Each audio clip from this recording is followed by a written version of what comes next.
се согласувам дека ловостојот треба да се регулира со мерки. Тука нема збор. Меѓутоа, не се согласувам со законско решение да ја продолжуваме ловната сезона. Секогаш кога ќе имаме потреба нешто да регулираме, тоа ќе го правиме со мерки. Кога ќе оставите во закон, тоа станува пракса и дали не е поентата ако веќе имаме прогресија на дивите свињи да ги изништиме.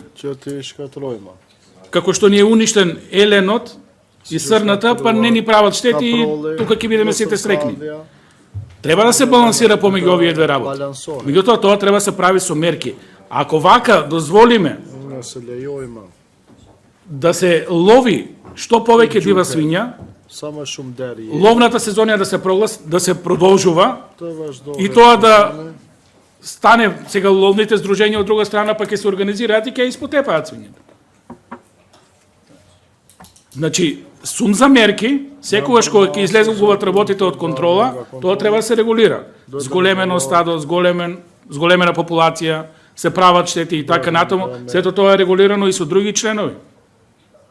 Меѓутоа, кога ќе ставите нешто во законска рамка, тогаш едноставно може да ни се случи контра, масакар на дивата свиња. Сега, тука е, според мене, непотребно ова да стои, односно треба да се прифати амандманот, да се знае дека ловната сезона е пократка и на некој начин со мерки кои се предвидени во законот, кои ги има ингеренции Министерството, министерот, тоа да се контролира. Во спротивно, ризикуваме и тоа што го имаме да го уништиме. Затоа што здруженијата во ниту една ситуација не им одговара и нити имаат средства ова да го плаќат како пенали што ќе настанат од дивите свиња. Тоа може да го контролира и да го финансира само државата. Меѓутоа, ние сакаме да го заштитиме државниот буџет, сакаме да го заштитиме министерот за земјоделство, шумарство да не плаќа штети и ќе ја префрлиме работата кај здруженијата. Таму ви гарантирам ќе настане масакар на дивата свиња. И сега што е многу интересно, ловџиите барат да не тепат.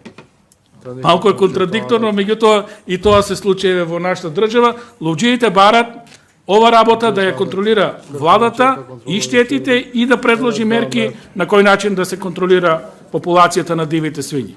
Во спротивно, нивната мерка е само одстрел и можност. Немаат можност финансиски тоа да го издржат. Да бидеме на реално, овие здруженија кубурат со средства. Се на граница на одржливост. И сега кој ќе ги дојдат вакви штети, кој ќе ги плати? Никој. Само ќе имат побарување и ќе влезат по судски лавиринти, нема да можат да ја сервисираат ни основната дејност, тука ќе се занимаваат со судски процеси на кои реално не можат да одговорат.